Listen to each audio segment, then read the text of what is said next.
Rajasthan police के anti gangster task force AGTF ने Lawrence gang के बड़े नामों में शामिल आदित्य जैन को गिरफ्तार किया है। आरोपी आदित्य जैन उर्फ टोनी को टीम शुक्रवार 4 अप्रैल सुबह 8 बजे दुबई से जयपुर लेकर पहुंची है। आरोपी गैंग के लिए विदेश में बैठकर धमकी की कॉल अरेंज करता था। वह गैंग के कंट्रोल रूम के तौर पर काम कर रहा था। टोनी गिरोह द्वारा की गई जबरन वसूली, गोलीबारी सहित कई मामले में वांटेड था। टोनी कुचामन सिटी का रहने वाला था। उसके पिता बिजनेसमैन हैं। एडीजी क्राइम दिनेश एमएन ने बताया है कि उनकी टीम आरोपी टोनी के पीछे कई समय से लगी हुई थी। राजस्थान में आने वाले ट्रेड कॉल की जब जांच की गई तो हमेशा टोनी के बारे में जानकारी मिली है। फिर सीबीआई के माध्यम से यूएई को इंटरपोल रेफरेंस भेजा गया।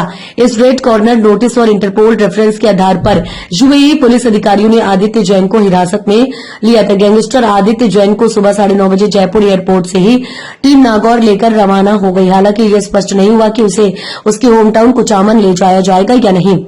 सूत्रों का कहना है कि धमकी वाले कॉल से लॉरेंस गैंग के नागौर सहित अन्य जिलों में एक्टिव मेंबर्स को लेकर उससे वहीं पूछताछ हो सकती है। इससे पहले आरोपी गैंगस्टर करीब 1.5 घंटे तक जयपुर एयरपोर्ट पर ही रखा गया है।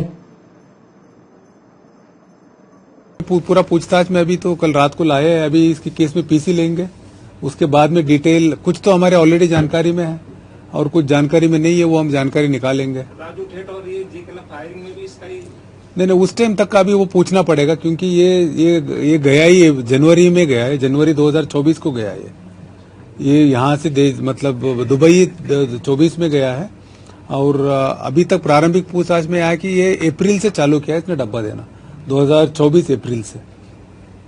अमरजीत के इसके काम में क्या फर्क है? वो भी तो डब्बा कॉलिंग करवाता है। हाँ, वो डब्बा कॉलिंग करवाता था और अमरजीत का क्या, वो और ज्यादा डीपर कनेक्शन से गैंग के साथ।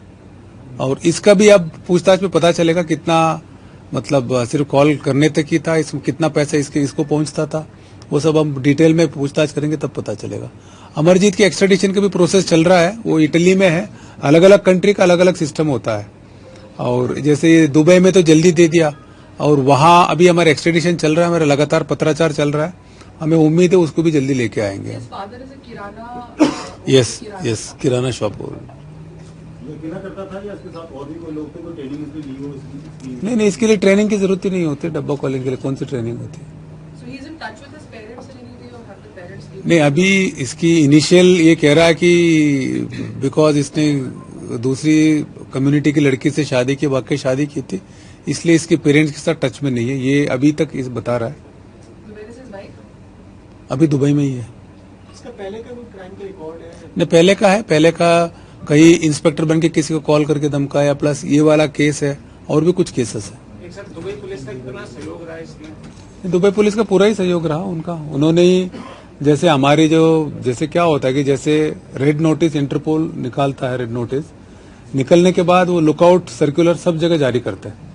तो उसके बाद वो जैसे दुबई पुलिस के पास भी गया, उन्होंने एक्टिव रहे वो लोग और कुछ तो एग्जैक्ट लोकेशन भी हमने दे दिया था, प्लस उनको इंटीमेट कर दिया था। इसके अलावा जैसे ही ये आर्मेनिया जाने के लिए कोशिश किया तो एयरपोर्ट में ही पकड़ा गया है। और भी अपराधी जो विदेश में बैठे हैं उनको भी नहीं, उनके लिए भी हम कोशिश कर रहे हैं। हमें अलग अलग स्टेज में है हमारे, देखिए उनको लोकेट करना प्लस रेड नोटिस निकलवाना, तो उन सबका, क्योंकि इंडिया में तो सीधे जाके पकड़ के लाना है, बाहर में तो बहुत प्रोसीजर चलता है, तो वो हमारी पूरे नजर में है और हमारा एक्शन जारी है। हमें उम्मीद है कि हम जल्दी सबको पकड़ेंगे।